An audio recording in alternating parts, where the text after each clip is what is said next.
sin tid uddannet som pædagog.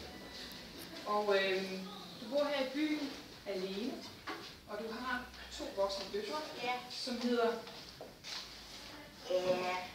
Lilla og Katrine. Og hvor mange børnebørn er det, du har, Dorte?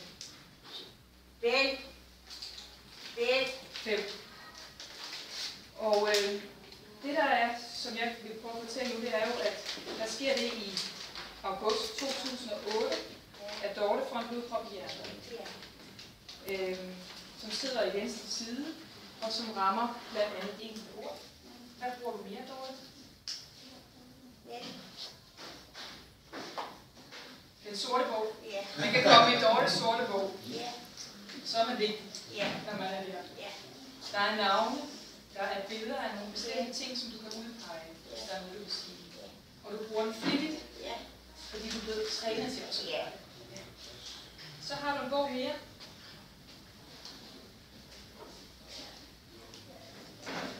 En kalender, den kan også bruges til mange. Det kender vi alle sammen. Og heldigvis findes den stadigvæk i papirsprog. Ja. Det er der mange, der ikke bruger. Men Dorte kan nemt udpege, jeg har lavet det den dag, det er det, jeg gerne vil fortælle dig. Ja. Og i dag, der står der noget med at være på biblioteket sammen med borgmesteren. Er det det? Ja. Det er godt. Så det er noget af det, du bruger til at kunne kommunikere med dine omgivelser. Ja.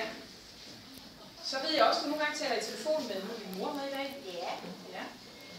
Det kan faktisk også lade sig gøre. Ja. Og så den her Giv tid-kampagne.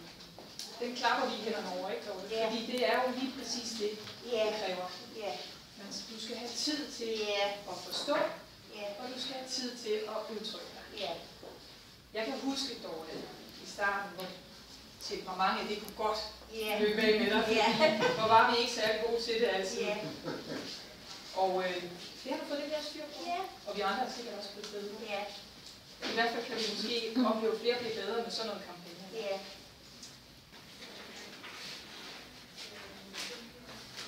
Det vi jo gerne vil fortælle også med den her historie, Dorte, det du er med her, det er en god historie med, at du har jo et aktivt liv, trods de her ven.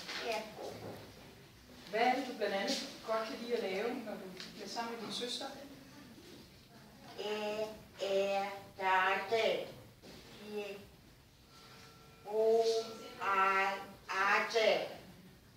Er det at rejse? Så I tager ud og rejser en gang. Du har både været i Dublin og i Rom og lidt i Danmark. Men det kræver også, at du har en med. For det at gå ind og købe en billet, det er ikke så nemt, når man ikke kan kommunikere. Det er ikke så nemt at komme med offentlig transport. Men der er det vigtigt at have en støtte. Du går også ud og ser film. Hvor gør du det henne?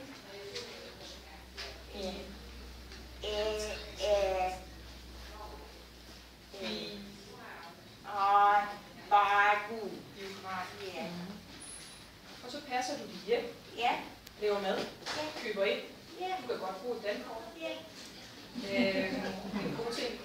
Og du kan lige være sammen med din familie. Og du, ud over din mor, hvad har du så? Så har du en, så du rejser med din søster.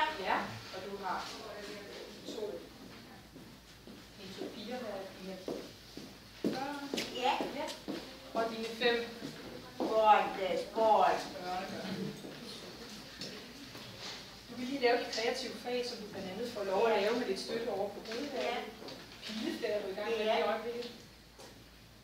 Og ellers så gør du de her daglige ting. Du har også stadigvæk privat fysioterapi, en ledsagerordning, hvor der er en, der kan følge dig ud til nogle ting, som man har bevilget fra kommunen. Lidt hjælp til rengøring. Lidt. Og så skal jeg lige høre dig her til sidst, Dorte. Skal du stemme til kommunalvalget? Ja. Det skal du. Super. Og du ved, hvad du skal stemme på? Ja. Og vi siger det ikke her, vel? Ja, så Dorte, er der mere, vi skal sige nu her andet end at Jeg fornemmer, at du har fået en god tilværelse. Ja. Ja. Du har fundet dit ben i det her. Ja. Og er glad for at lave sådan en kampagne, hvor man får tid. Ja. Så jeg tror, vi skal sige tak for det, ikke også?